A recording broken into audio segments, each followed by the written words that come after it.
A la sombra de la agitación entre guerras en Alemania, surgió una figura cuyo nombre se convertiría en sinónimo de crueldad y terror: Klaus Barbie. Nacido el 25 de octubre de 1913 en Bad Godesberg, un pequeño pueblo cerca de Bonn, los primeros años de Barbie estuvieron marcados por las secuelas de la Primera Guerra Mundial y las luchas económicas que asolaron a la República de Weimar. El pueblo de Bad Godesberg, ahora parte de Bonn, más tarde ganaría notoriedad como el lugar de las negociaciones del Acuerdo de Múnich de 1938 entre Hitler y Chamberlain. Una cruel ironía, dada el papel que uno de sus hijos jugaría en los años venideros. El joven Klaus creció en una familia de clase media. Su padre Nikolaus trabajaba como maestro y más tarde como funcionario público. El hogar de los Barbie, como muchos otros en Alemania en ese tiempo, sintió el aguijón de la humillación nacional tras el Tratado de Versalles. Este ambiente de resentimiento y dificultad económica resultaría ser un terreno fértil para las semillas del extremismo que más tarde definirían la vida de Klaus Barbie. La hiperinflación de 1923, que vio como el valor del marco alemán se desplomaba al punto en que los niños jugaban con montones de billetes sin valor, dejó una marca indeleble en la psique del joven Barbie. De niño, Klaus fue descrito como inteligente, pero retraído. La estricta disciplina de su padre y la pérdida de su hermano por enfermedad en 1923 moldearon aún más sus años formativos. La tragedia golpeó de nuevo cuando Nikolaus Barbie, quien había luchado en la Primera Guerra Mundial, murió en 1933 por heridas sufridas durante su servicio militar. Esta pérdida, ocurrida en el mismo año en que Adolf Hitler llegó al poder, marcó un punto de inflexión en la vida de Klaus Barbie. Se decía que Barbie mantuvo una fotografía de su padre en uniforme durante toda su vida, como un recordatorio del legado militar que buscaba mantener y superar. A los 20 años, arrastrado por el fervor del nacionalsocialismo, Barbie se unió a las juventudes hitlerianas. Su involucramiento con el partido nazi se profundizó rápidamente, y para 1935 se había convertido en miembro del Sicherheitsdienst, SD, la agencia de inteligencia de las SS. Esto marcó el comienzo del descenso de Barbie a los rincones más oscuros de la maquinaria opresora del Tercer Reich. Fue durante este tiempo que Barbie conoció por primera vez a Reinhard Heydrich, el arquitecto del Holocausto, quien se convertiría en una influencia significativa en su carrera. El ascenso de Barbie en las filas fue rápido e implacable. Rápidamente ganó una reputación por su eficiencia y su inquebrantable dedicación a la ideología nazi. En 1937, a los 24 años, se unió oficialmente al partido nazi, recibiendo el número de membresía 4.583.085. Su compromiso con la causa era total, y sus superiores lo notaron. Uno de sus primeros mentores, el SS Sturmbannführer Franz Six, comentó más tarde: Barbie tenía una mente aguda para el trabajo de inteligencia y una dedicación intransigente a nuestra causa. Estaba destinado a grandes cosas al servicio del Reich.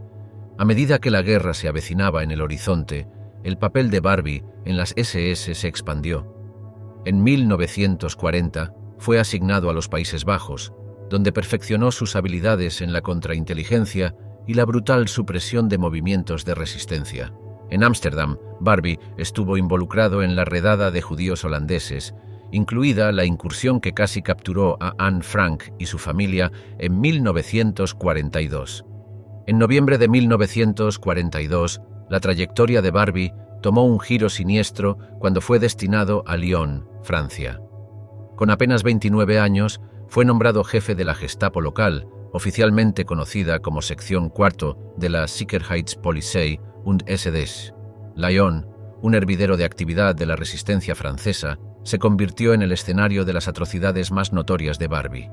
La ciudad, conocida como la capital de la resistencia, se convertiría en un crisol de sufrimiento bajo el mandato de Barbie. Bajo el mando de Barbie, la Gestapo en Lyon emprendió un reinado de terror. La tortura se convirtió en una práctica rutinaria, con Barbie supervisando y a menudo participando personalmente en los brutales interrogatorios. Sus métodos eran tan salvajes que incluso algunos de sus colegas nazis estaban perturbados. Un oficial de las SS Harald Heinz, testificó más tarde: la reputación de Barbie por la crueldad era conocida incluso entre las SS. Su nombre solo era suficiente para hacer temblar a los prisioneros. Sus métodos eran tan extremos que incluso llamaron la atención de Klaus Knochen, el líder superior de las SS y la policía en Francia, quien en 1944 señaló: Barbie era absolutamente despiadado, un verdadero amigo, un verdadero enemigo. La brutalidad de Barbie se extendía a sus propios hombres. Una vez se informó que ejecutó a un subordinado por mostrar indulgencia hacia un prisionero. A medida que la guerra llegaba a su fin, Barbie huyó de Lyon el 19 de agosto de 1944, escapando por poco de ser capturado por las fuerzas aliadas en avance. Se retiró a Alemania, donde continuó trabajando para el aparato de inteligencia nazi en desintegración hasta los últimos días del Tercer Reich. En el caos de la derrota, Barbie logró evadir la justicia, a diferencia de muchos de sus colegas que enfrentaron juicio en Nuremberg. El reino del terror, el sangriento legado de Klaus Barbie en Lyon. Las calles adoquinadas de Lyon, que alguna vez estuvieron llenas de la actividad de la vida cotidiana, quedaron en silencio bajo la sombra de la ocupación nazi. En noviembre de 1942, una figura oscura llegó para tomar el mando de la sede de la Gestapo en la ciudad, ubicada en el Hotel Terminus. Klaus Barbie, con solo 29 años, pronto ganaría el escalofriante apodo de «El Carnicero de Lyon», un título que atormentaría a la ciudad por generaciones. El Hotel Terminus, ubicado en la avenida Berthelot, número 182, se convirtió en el epicentro del terror. Su elegante fachada ocultaba los horrores que se vivían en su interior. Lyon, conocida como la capital de la resistencia francesa, se convirtió en el escenario de los actos más atroces de Barbie. La ciudad, con su ubicación estratégica en la confluencia de los ríos Ródano y Saona, había sido durante mucho tiempo un centro de comercio y cultura. Ahora, bajo el reinado de Barbie, se convertiría en un crisol de sufrimiento. Jean Moulin, el líder de la resistencia, dijo una vez de Lyon: «Aquí late el corazón de la resistencia». Poco sabía cuán proféticas serían esas palabras, ya que el corazón de la ciudad pronto sería puesto a prueba por una crueldad inimaginable. El Hotel Terminus, un establecimiento alguna vez elegante en el Cours de Verdun, fue transformado en una casa de horrores. Dentro de sus paredes, Barbie orquestó una campaña de terror que reclamaría la vida de un estimado de 14.000 personas durante sus 2 años de reinado. El sótano del hotel, con su laberinto de pasillos y habitaciones a prueba de sonido, se convirtió en la cámara de tortura personal de Barbie. Los sobrevivientes hablaban de los constantes gritos que resonaban en el edificio, una sinfonía de agonía que nunca cesaba. Los métodos de Barbie eran tan crueles como efectivos. Su técnica de tortura preferida, conocida como la bañera, consistía en sumergir a las víctimas en agua helada hasta que casi se ahogaran, solo para revivirlas y comenzar el proceso de nuevo. Los sobrevivientes hablaban de choques eléctricos, palizas y tormentos psicológicos que llevaban los límites de la resistencia humana al extremo. Un luchador de la resistencia, Henry Borland, recordaba más tarde: Barbie no solo quería información, disfrutaba del sufrimiento que infligía. Otra sobreviviente, Lise Lesevre, describió cómo Barbie le rompió personalmente una de sus vértebras con una bola con púas atada a una cadena, una lesión que la atormentó por el resto de su vida. La reputación del carnicero se extendió rápidamente por las redes clandestinas de la resistencia. Su nombre se convirtió en sinónimo de brutalidad, infundiendo miedo en los corazones de aquellos que se atrevían a oponerse al régimen nazi. Barbie se interesaba personalmente en la caza de miembros de la resistencia, viéndolo no solo como un deber, sino como un juego sádico. Se sabía que se disfrazaba y frecuentaba cafés locales, escuchando cualquier susurro de actividad de la resistencia. Esto llevó a la captura de numerosos operativos, incluidos los renombrados Raymond Aubrac y su esposa Lucie, en junio de 1943. Uno de los episodios más infames del mandato de Barbie en Lyon ocurrió el 21 de junio de 1943. En ese fatídico día, capturó a Jean Moulin, el líder de alto rango de la resistencia francesa, en el suburbio de Caluire-et-Cuire, Moulin, un símbolo de la resistencia francesa, fue sometido a torturas inimaginables bajo la supervisión directa de Barbie. Durante días, Moulin soportó palizas, tortura con agua y la extracción de sus uñas. A pesar de la agonía, Moulin nunca cedió. Nunca reveló los nombres de sus compatriotas. Murió el 8 de julio de 1943. Su silencio fue un último acto de resistencia contra el terror nazi. Años después, André Malraux diría de Moulin: «Hoy, Jean, venimos a escoltarte al Panteón francés. Tú que conocías perfectamente lo que significaba ser francés. Tú que conocías perfectamente lo que significaba ser humano». La captura y tortura de Moulin fue un golpe devastador para la resistencia, pero solo alimentó el apetito de Barbie por la crueldad. Intensificó sus esfuerzos, lanzando redadas por toda Lyon y el campo circundante. Nadie estaba a salvo de su alcance, ni siquiera los niños. La red de informantes de Barbie creció y empleó colaboradores franceses, conocidos como la milicia, para ayudar en su reinado de terror. Uno de esos colaboradores, Paul Touvier, se convertiría más tarde en el primer francés condenado por crímenes de lesa humanidad por su papel en las operaciones de Barbie. El 6 de abril de 1944, Barbie ordenó una de sus operaciones más notorias, la redada en un hogar infantil en Issy, un pequeño pueblo a unas 60 millas al este de Lyon. El hogar había sido un refugio seguro para niños judíos, muchos de los cuales habían sido sacados de contrabando de Alemania y territorios ocupados. En una sola acción, los hombres de Barbie arrestaron a 44 niños y 7 adultos. El niño más joven tenía solo 4 años. Todos fueron enviados a Auschwitz, donde la mayoría fue asesinada en cámaras de gas al llegar. Solo una adulta, Lea Feldblum, sobrevivió para testificar décadas después.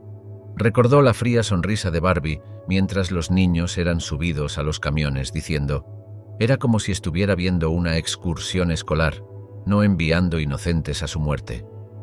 Entre los niños estaba Lilian Gerenstein, de 11 años, quien había escrito una carta a Dios pocos días antes de la redada, suplicando: «Dios, qué bueno eres, qué amable, y si uno tuviera que contar la cantidad de bondades y amabilidades que has hecho, nunca terminaría». La redada en Issy fue solo una de muchas operaciones dirigidas contra judíos en la región. Bajo el mando de Barbie, miles de judíos fueron arrestados y deportados a campos de la muerte. Él supervisó personalmente muchas de estas deportaciones, documentando meticulosamente el proceso con la misma eficiencia que aplicaba a las sesiones de tortura. Uno de sus registros más meticulosos fue el de la deportación de 86 judíos de Lyon el 11 de agosto de 1944, solo días antes de la liberación de la ciudad. Este documento serviría más tarde como prueba crucial en su juicio.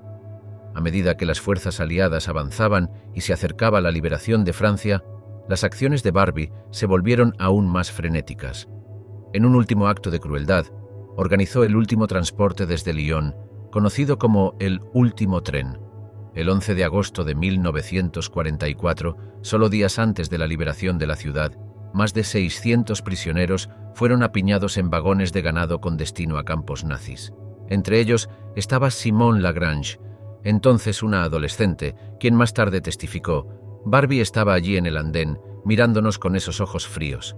Nunca olvidaré esa mirada». El viaje del tren fue detenido por bombardeos aliados y algunos prisioneros lograron escapar. Aquellos que no pudieron fueron enviados a Ravensbrück y Auschwitz. El reinado de terror de Barbie se extendió más allá de las paredes del Hotel Terminus y alcanzó cada rincón de Lyon. Usó la infraestructura de la ciudad contra su gente, empleando informantes, colaboradores y la amenaza siempre presente de represalias para mantener el control. La prisión de Montluc, originalmente construida en el siglo XIX, se convirtió en una antesala de la muerte, donde miles de prisioneros pasaron camino a sesiones de tortura, deportación o ejecución. Hoy, la prisión se mantiene como un memorial. Sus celdas dan testimonio silencioso del sufrimiento que se vivió dentro de sus paredes. Una de las innovaciones más escalofriantes de Barbie fue el uso de casas Frontstalt, apartamentos por toda la ciudad que servían como centros de tortura improvisados.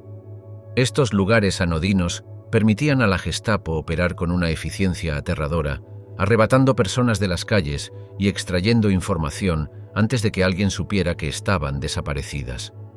Una de esas casas, ubicada en el número 200 de la Rue de Créqui, se hizo infame por los gritos que emanaban de sus ventanas por la noche.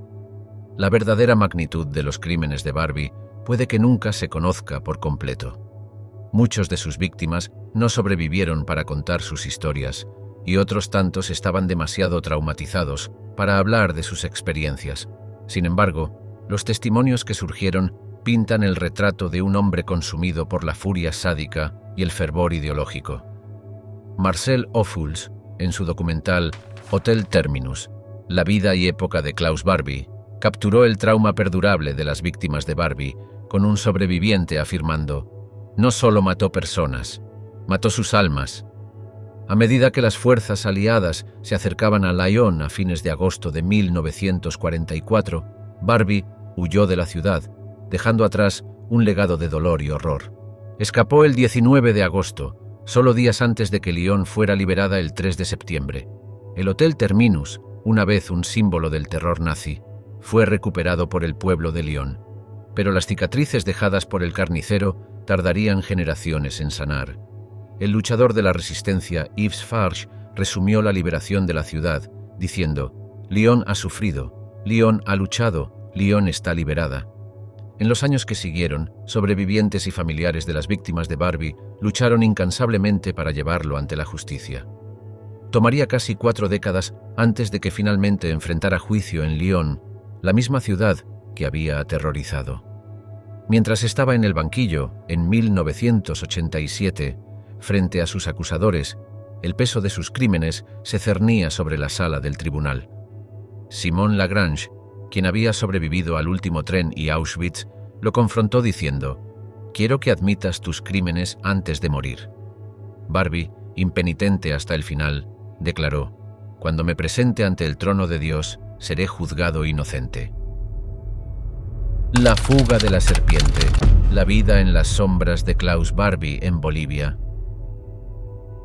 Cuando el polvo se asentó sobre las ruinas de la Alemania nazi en mayo de 1945, uno de sus criminales de guerra más notorios se escabulló por las grietas de la justicia, emprendiendo un viaje que lo llevaría desde las calles ensangrentadas de Lyon hasta las tierras altas y soleadas de Bolivia.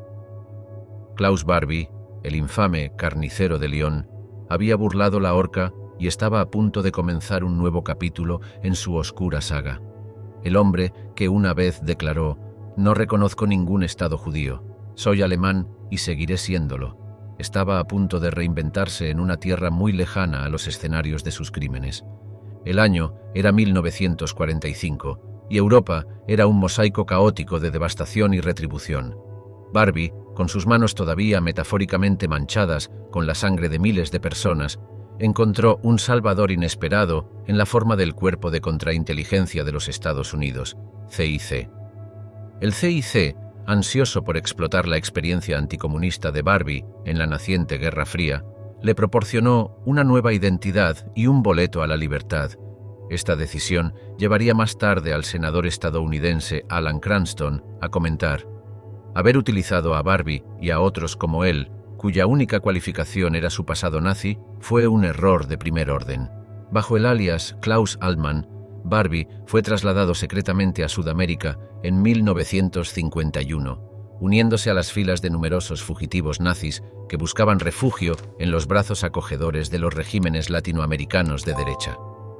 El viaje de Barbie lo llevó primero a Argentina, donde trabajó brevemente para el gobierno de Juan Perón, antes de establecerse finalmente en Bolivia en 1955. La Paz, la capital más alta del mundo, situada precariamente en los Andes a más de 3.500 metros sobre el nivel del mar, se convirtió en el nuevo terreno de caza de Barbie. Allí, entre el aire enrarecido y el terreno accidentado, el exoficial de la Gestapo encontró un clima político tan duro e implacable como el paisaje mismo. Las calles estrechas y sinuosas de la ciudad y su arquitectura colonial proporcionaron el telón de fondo perfecto para un hombre acostumbrado a operar en las sombras. Bolivia en los años 1950 era una nación en turbulencia, asediada por golpes de Estado y contragolpes. Fue en este entorno volátil donde Barbie, ahora conocido como Klaus Altmann, prosperó. Rápidamente se ganó el favor de los gobernantes militares del país, ofreciendo su experiencia en interrogatorios y contrainsurgencia. Sus servicios fueron particularmente valorados por el régimen del general René Barrientos, quien llegó al poder en un golpe de Estado en 1964. La influencia de Barbie creció tanto que a menudo se le veía en compañía de altos funcionarios en eventos públicos, un contraste sorprendente con sus días como fugitivo. El papel oficial de Barbie era el de empresario, dirigiendo una empresa de transporte marítimo llamada Transmarítima Boliviana. Sin embargo, esto no era más que una fachada para sus actividades más siniestras. Tras bambalinas, Barbie estaba profundamente involucrado en el tráfico de armas, el contrabando de drogas y la provisión de consultoría en seguridad a una sucesión de dictadores bolivianos. Sus métodos, perfeccionados en las cámaras de tortura de Lyon, encontraron una nueva aplicación en la represión de movimientos de izquierda en toda Bolivia. Un exoficial de inteligencia boliviano que habló bajo condición de anonimato reveló más tarde: las técnicas de Barbie eran consideradas de última generación. Nos enseñó cosas que ni siquiera habíamos imaginado.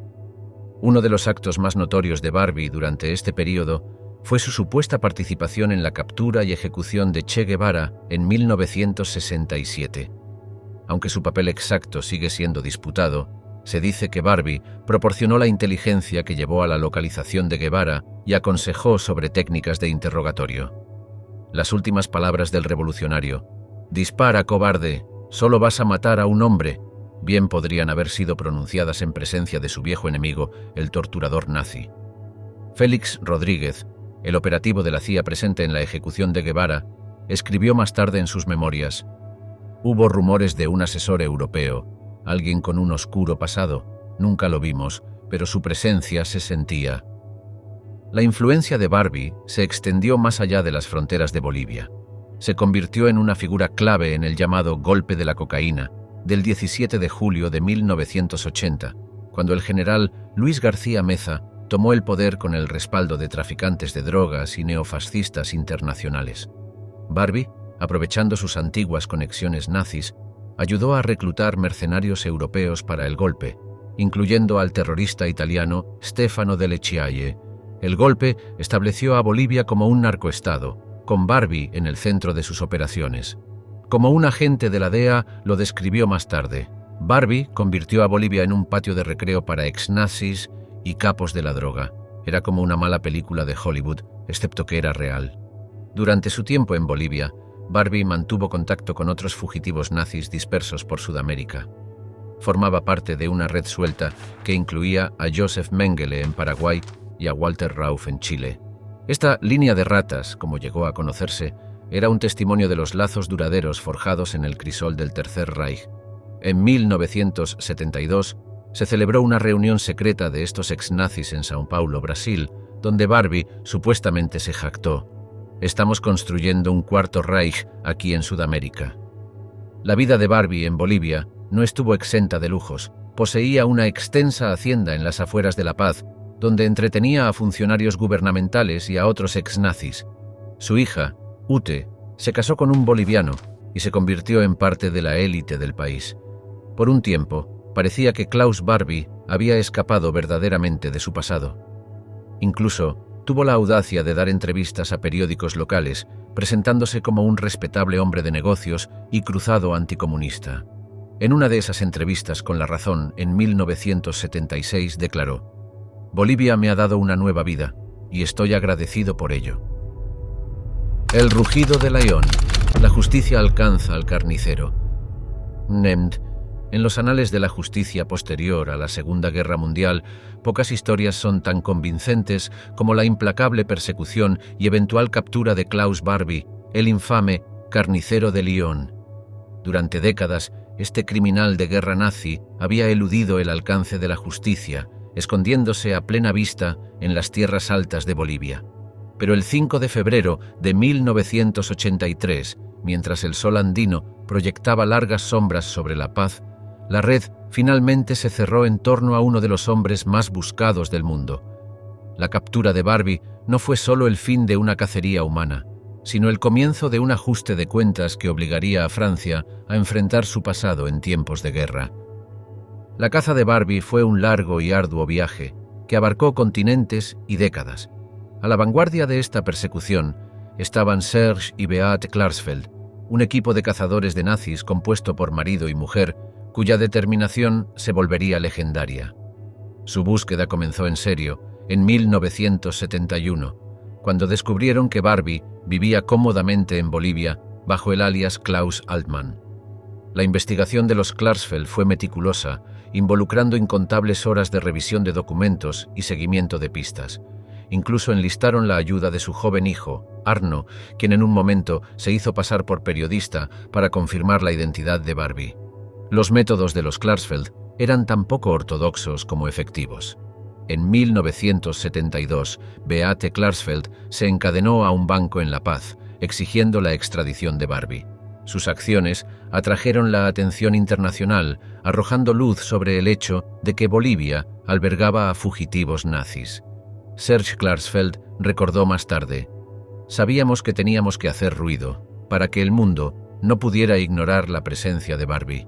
Su persistencia fue notable, especialmente considerando las amenazas que enfrentaron. En 1979, los neonazis bombardearon su automóvil en Francia, un recordatorio contundente de las peligrosas aguas que navegaban.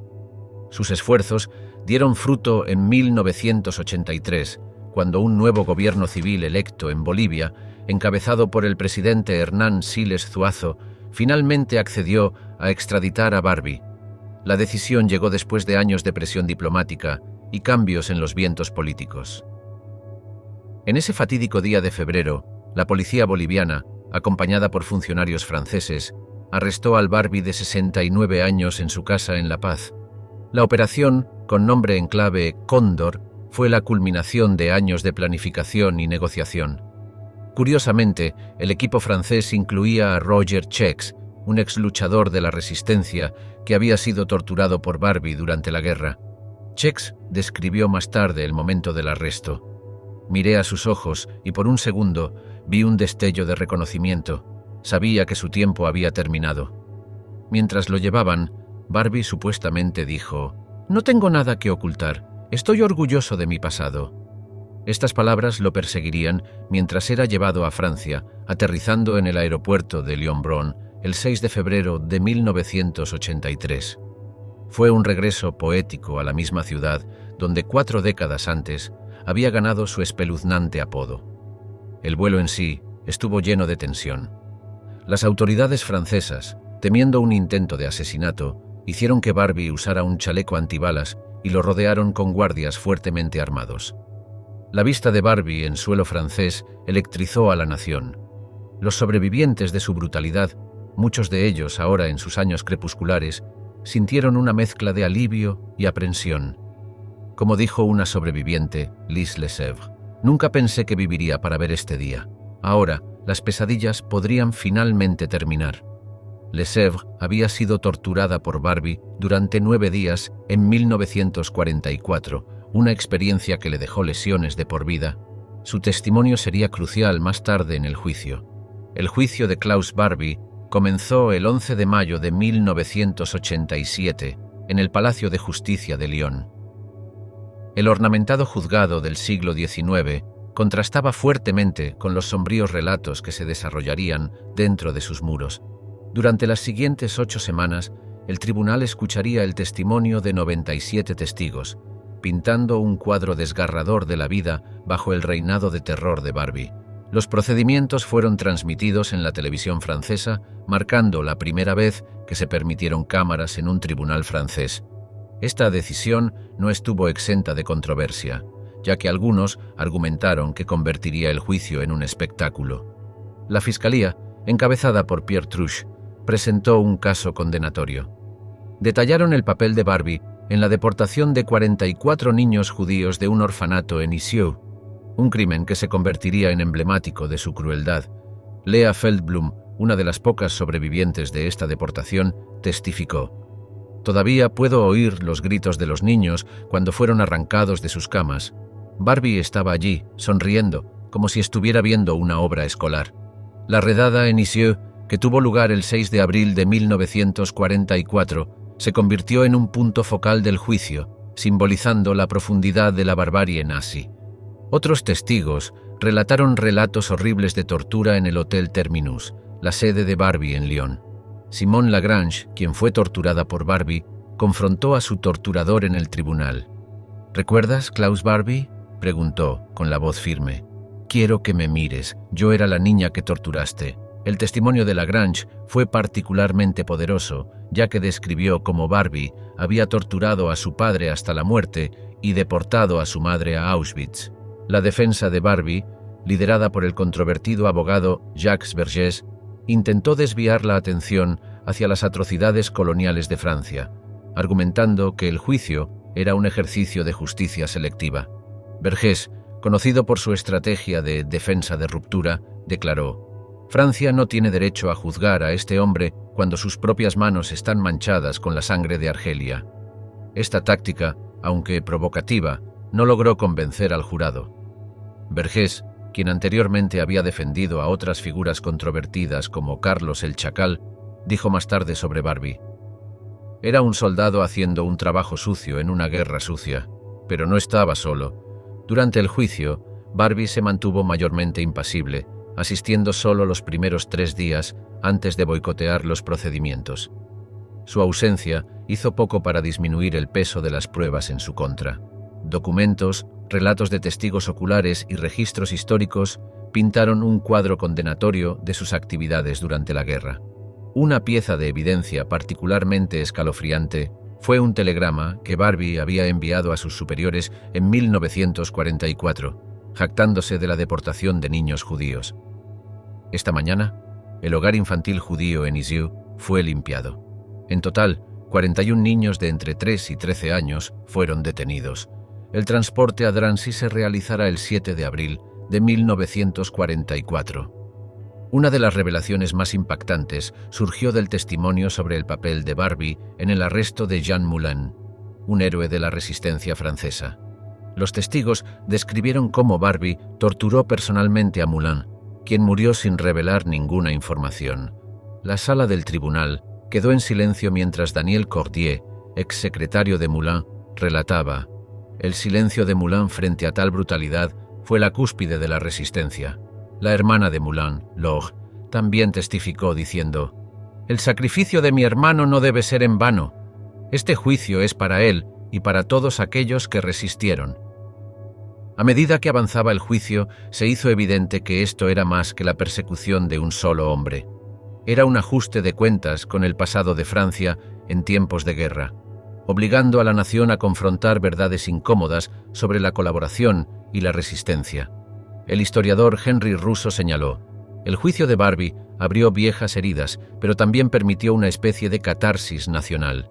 El juicio sacó a la luz la complejidad de la sociedad francesa durante la ocupación, desafiando narrativas simplistas de resistencia heroica y colaboración universal». El 4 de julio de 1987, después de deliberar durante más de 6 horas, el jurado emitió su veredicto. Klaus Barbie fue declarado culpable de crímenes de lesa humanidad y condenado a cadena perpetua. Al leerse el veredicto, un suspiro colectivo pareció recorrer la sala del tribunal y más allá. Fuera del Palacio de Justicia se habían congregado multitudes, y un clamor se alzó cuando se anunció la noticia. Fue un momento de reivindicación para los sobrevivientes y sus familias, muchos de los cuales habían esperado más de 4 décadas por este día. Las palabras finales de Barbie ante el tribunal fueron impenitentes. «Luché contra la resistencia, a la que respeto, de acuerdo con mis ideales. Tengo la sensación de que los franceses están dominados por un complejo de culpa debido al gobierno de Vichy y a los eventos de la guerra de Argelia. Su falta de remordimiento fue impactante, incluso para aquellos que habían seguido de cerca el caso. Esto recordó la famosa observación de Hannah Arendt sobre la banalidad del mal, destacando cómo individuos ordinarios podían cometer atrocidades extraordinarias mientras mantenían un sentido de normalidad. La condena de Klaus Barbie fue un momento decisivo en la justicia internacional. marcó la primera vez que Francia había procesado a alguien por crímenes de lesa humanidad y sentó importantes precedentes legales.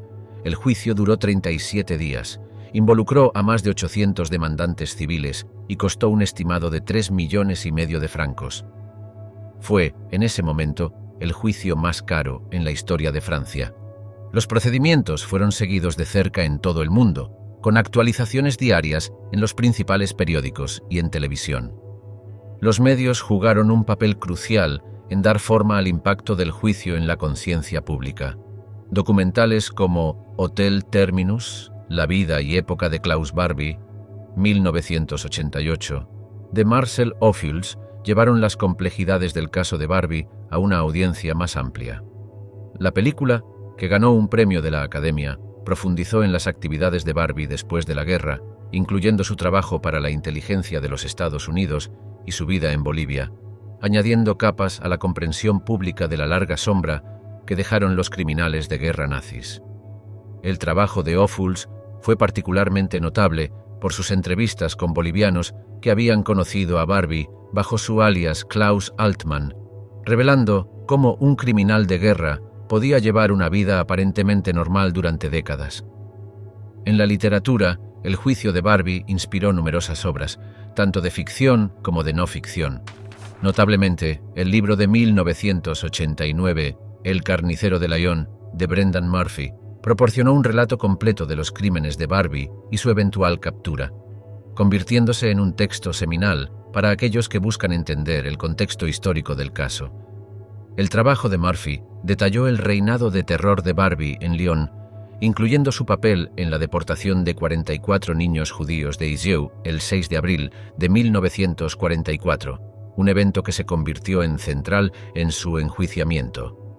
El legado del juicio sigue resonando en las discusiones contemporáneas sobre crímenes de guerra y rendición de cuentas. El enjuiciamiento exitoso de Barbie, junto con otros criminales de guerra nazis como Adolf Eichmann, ha servido como un punto de referencia para los debates sobre la justicia internacional. Cuando se estableció la Corte Penal Internacional en 2002, muchos señalaron el juicio de Barbie como un precursor, demostrando la posibilidad y la importancia de hacer responsables a los individuos por crímenes de lesa humanidad, independientemente del tiempo transcurrido. Como dijo Benjamin Ferencz, el último fiscal sobreviviente de Nuremberg, no hay límites de tiempo para los crímenes de lesa humanidad. En los últimos años, el caso Barbie ha encontrado nueva relevancia en las discusiones sobre atrocidades modernas y la búsqueda de justicia. La condena del líder serbo-bosnio Radovan Karadzic en 2016 por genocidio y crímenes de guerra generó comparaciones con el juicio de Barbie, con muchos citándolo como evidencia de la influencia duradera de los juicios posteriores a la Segunda Guerra Mundial en el derecho internacional. De manera similar, los juicios en curso de los antiguos oficiales del Khmer Rouge en Camboya han sido vinculados al precedente establecido por el caso Barbie, destacando el alcance global de su impacto. La historia de Klaus Barbie también ha sido adaptada para la pantalla múltiples veces, cada iteración contribuyendo a la comprensión pública en evolución de sus crímenes y su contexto histórico. La película francesa de 2007, El enemigo de mi enemigo, dirigida por Kevin MacDonald, exploró la compleja red de la política de la Guerra Fría que permitió a Barbie evadir la justicia durante tanto tiempo, lo que llevó a las audiencias a considerar la intersección a menudo turbia entre la geopolítica y la justicia. La película reveló cómo Barbie, bajo el nombre en clave Adler, trabajó para el Cuerpo de Contrainteligencia de los Estados Unidos desde 1947 hasta 1951, un hecho que muchos encontraron impactante y desilusionante. Posteriormente, las reacciones fueron mixtas. Para muchos sobrevivientes y sus familias, el veredicto trajo una medida de cierre. Serge Klarsfeld declaró: "Se ha hecho justicia, pero nunca podrá compensar verdaderamente el sufrimiento que causó Barbie". Otros sintieron que el juicio, aunque importante, llegó demasiado tarde. Raymond Aubrac, una figura prominente de la resistencia, comentó: "Hemos esperado demasiado tiempo para este momento. Muchos que deberían haber visto este día no vivieron para presenciarlo". Klaus Barbie pasó el resto de su vida en la prisión de Montluc, el mismo lugar donde una vez encarceló y torturó a sus víctimas. Este giro irónico del destino no pasó desapercibido para aquellos que habían sufrido bajo su mando. Barbie murió de leucemia el 25 de septiembre de 1991, a la edad de 77 años. Hasta el final se mantuvo impenitente, un recordatorio escalofriante de las profundidades de la crueldad humana y el desafío constante de llevar a los criminales de guerra ante la justicia. Al cerrar este capítulo de la historia, los ecos del juicio de Klaus Barbie en 1987 continúan reverberando a través del tiempo. Desde los pasillos del Palacio de Justicia en Lyon hasta los rincones más lejanos de nuestra memoria colectiva, la historia del carnicero de Lyon sirve como un recordatorio contundente del largo brazo de la justicia y el poder perdurable de ser testigos. Al final, quizás la lección más conmovedora de este oscuro capítulo de la historia proviene de Ana Frank, cuyas palabras resuenan a través de las décadas. Mantengo mis ideales, porque a pesar de todo todavía creo que la gente es realmente buena en el fondo. Es con esta esperanza, atemperada por el conocimiento de los momentos más oscuros de la historia, que avanzamos siempre conscientes del pasado y comprometidos con un futuro más justo. Gracias por acompañarnos en este viaje a través de la memoria y la justicia. Que las lecciones del juicio de Barbie continúen inspirando y educando a las generaciones venideras. Au revoir et n'oublions jamais. Adiós, y no olvidemos nunca.